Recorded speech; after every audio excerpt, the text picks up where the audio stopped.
You know, it's not true. You can, and you will be successful if you start an Airbnb business, most likely if you start it after coronavirus, in spite of what everybody else has been telling you. I'm going to give you 4 reasons why you will be successful starting an Airbnb business after COVID-19. Sean Rakidzich, Airbnb host for 6 years, over 100 properties. Trust me, I know what I'm talking about. Let's jump in.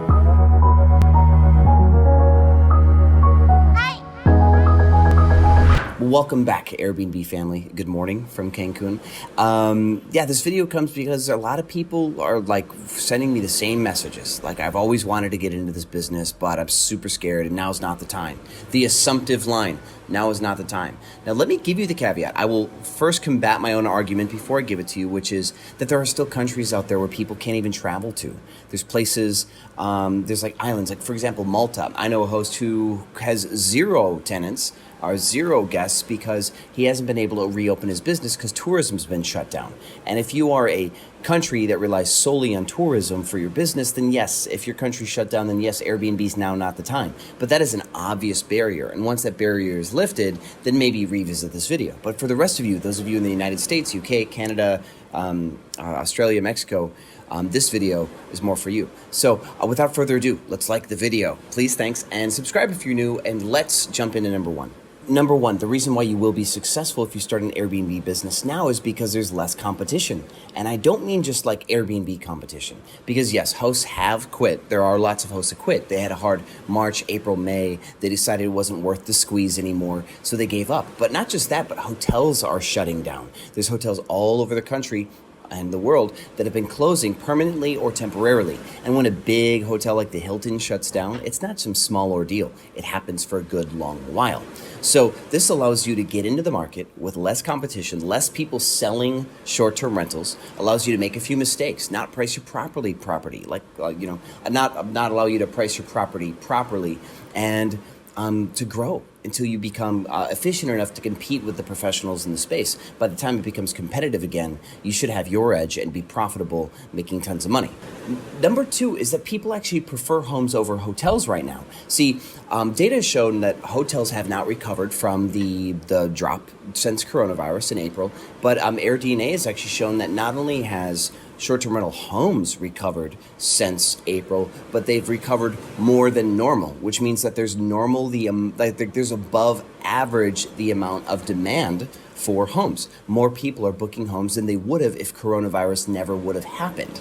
Now, this could be for a few reasons. There's travelers like first responders, medical workers that need longer-term places to stay. People are more concerned about social distancing. They don't want to share the front door of a big building. They'd rather have their own home or apartment with self-check-in and regular key, and they can have a kitchen so they can go cook and do things like that instead of having to go out to eat all the time, which is more socially distant and more safe. And of course, just general perception, more square footage, more amenities, and there's a lot of reasons why people have abandoned hotels since coronavirus. So take advantage of the sentiment right now and the fact that demand is higher for Airbnbs, and you should be fine there too.